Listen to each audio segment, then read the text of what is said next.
दोस्तों, एक कबूतर ने बताया कि यह 3 काम मनुष्य को रंक से राजा बना देते हैं। जो भी मर्द अपनी पत्नी के साथ रात में यह 3 काम करता है वह कभी गरीब नहीं रहता। दोस्तों, प्राचीन समय में एक जंगल में कबूतर और कबूतरी बैठे हुए थे। सर्दियों की रात थी, कड़ाके की ठंड पड़ रही थी। तब एक कबूतरी कबूतर से कहती है कि पिया जी, आज की रात को निकालने के लिए ऐसा क्या किया जाए जिससे आज की रात निकल जाए। सर्दी बहुत भारी पड़ रही है। कबूतरी कहती कि कोई ऐसी कहानी सुनाओ जिससे आज की रात कट जाए।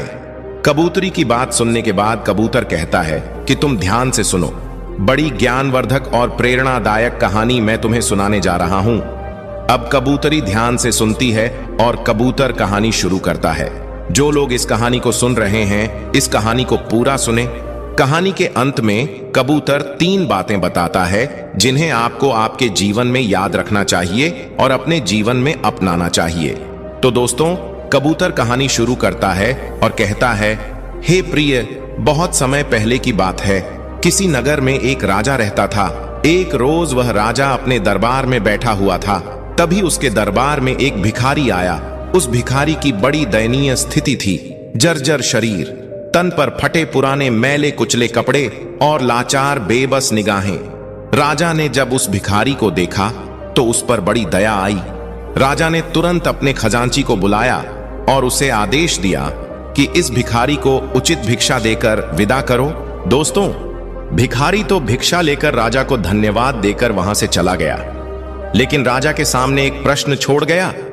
उस राजा के मन में यह विचार आया कि मैंने ऐसे कौन से शुभ कर्म किए थे जिनके कारण मुझे यह राज्यपाठ मिला है, और इस भिखारी ने ऐसा कौन सा कार्य किया था जिसके कारण उसे जिल्लत भरी जिंदगी नसीब हुई है। दोस्तों, राजा के मन में यह विचार आते ही अगले दिन राजा ने अपने नगर के सभी विद्वानों की एक सभा बुलाई। जब सभी विद्वान लोग सभा में उपस्थित हो गए तो राजा ने सभी के सामने अपने मन की जिज्ञासा रखी। उस राजा ने विद्वान जनों से कहा कि हे विद्वान पुरुषों, मैंने आप लोगों को यहां बुलाकर इसीलिए कष्ट दिया है ताकि मैं अपनी एक समस्या का निवारण आप लोगों से करा सकूं।